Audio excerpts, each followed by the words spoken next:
In this video lecture, we're going to talk about nuclear stability. Nuclear stability. Okay. As it turns out, some isotopes are less stable than others. And it has been found that the stability has something to do with the ratio of neutrons to protons in the nucleus. Just like, as we'll see later in the semester, some atoms are more stable based on the number of electrons they have outside the nucleus. Some nuclei are more or less stable depending on the number of neutrons and protons they have in their nucleus. This is a graph called the band of stability. It gives us a look at the relative stability of different isotopes of different elements.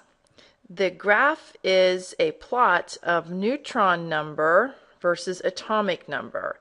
And remember, atomic number is the number of protons in the nucleus. And here they're talking about the number of neutrons in the nucleus. So if you look at this plot, the blue dots are the most stable isotopes of any given element. The horizontal axis here, for example, horizontal axis on 10 would stand for the atom that has 10 protons, so that would be neon. And the most stable isotope of neon, if you go over here, is the one, the blue dot matches up to the 10 over here, so that would be the particular isotope that has 10 neutrons. So that would be neon 20. And then the other isotopes of neon would be less stable, and they're indicated here with the red dots. So the blue dots are the most stable isotopes. The red dots are the less stable isotopes, or the unstable isotopes of any given element. Now, what happens is the isotopes that are above the band of stability, and again, the band is the blue dots, have a tendency to undergo beta emission.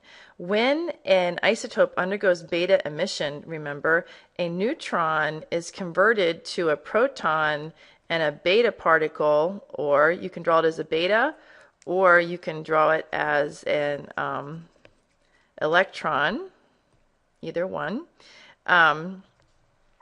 Is given off. So that's the beta particle, right? The high energy electron is the beta particle. So by doing that, the isotope is becoming more stable because it's reducing its neutron to proton ratio. Down low on the lighter elements, the more stable isotopes are the ones that have about a 1-to-1 neutron to proton ratio.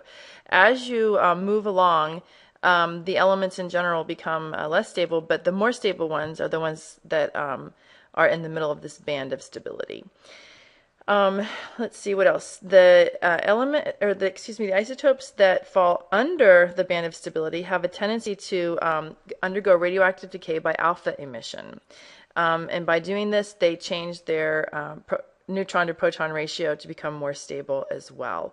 So, and as it turns out, any element that is of atomic number 84 or greater, it has no stable isotopes. So once you get up to the very heavy elements, they have no stable isotopes. You can see there's no more blue dots from this point forward. All right, so there's a lot of information in this band of stability plot, but what I wanted to do is tell you why some isotopes tend to spontaneously undergo radioactive decay. It's because they're unstable. And there's different types. There's also positron emission or electron capture, which are other ways that isotopes will change, but we did not talk about in this class. Okay, so nuclear stable, the most stable have a neutron to proton ratio of about 1, and then this is how they decay, as I just told you, by beta emission or alpha emission is the most popular way that an isotope of an element will try to become more stable. And here's a radioactive decay series. These unstable isotopes, the heavier ones in particular, tend to not just undergo one step of radioactive decay, but the isotopes that are a result of the radioactive decay themselves are in turn unstable, and they will continue to undergo radioactive decay. And this is just an example of the uranium-238 radioactive decay series. This is where you start. You start up here with uranium-238.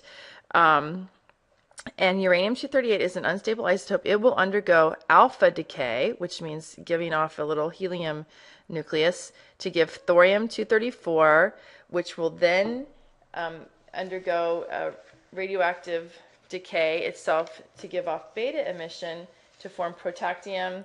It's unstable, protactinium-234. It will undergo beta emission to give uranium-234, etc., etc. Here's radium. And here's radon. Radon is a gas. This is the source of radon. Radon gas comes as a decay product from uranium-238. Uranium-238 is found in rocks. And as it undergoes radioactive decay, one of the decay products is radon-222. That's a gas, and that gas can seep out of the earth and cause problems for people. We'll talk more about that later.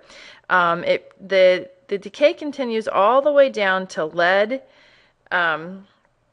which has an atomic number of 82, and lead is stable. Lead-206 is stable, and the radioactive decay series ends there. Okay.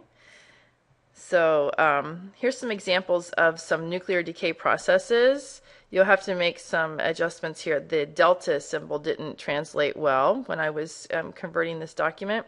But here's just a beta decay of carbon-14. And the point of me showing you this is to show that upon this radioactive decay, similar to when we have nuclear fission, we do have some loss of mass across the change. And the change in mass is negative 2.8 times 10 to the negative 31 kilograms. And if you use your Einstein's famous equation equating matter and energy, you'll see the change in energy equals the change in mass times the speed of light squared. For 1 mole of carbon-14 undergoing beta emission, negative 1.5 times 10 to the 10th joules of energy is given off. Or in other words, it's an exothermic 1.5 times 10 to the 10th joules is given off. Here's a nuclear decay process, alpha decay. And again, I apologize for the typos here. I'm fixing them. In this, the uranium-238 is undergoing alpha emission. Again, we have a loss of mass across the change, negative 7.6 times 10 to the 30. That mass is converted to energy according to Einstein's famous matter equating energy equation. And for 1 mole of uranium-238, you'll give off 4.1 times 10 to the 11 joules. There's a lot of energy given off, as well as particles, high-energy particles being given off. Okay, and so again, just to remind you, the nuclear change versus chemical change, which is what we've been talking about. Here's a fission reaction. Here's a combustion reaction. This is TNT. This is uranium-235, a common fissionable fuel used in nuclear power reactors. What we've learned so far is that energy is given off across both of these changes, but way more energy is given off in the nuclear change because we can actually see a mass differential across the change, and that mass, that matter, is converted to energy. So this 1 gram of uranium-235 will give off about the same amount of energy as 33,000 tons of TNT. In the next video, we will talk about the biological effects of these types of nuclear decays and nuclear reactions.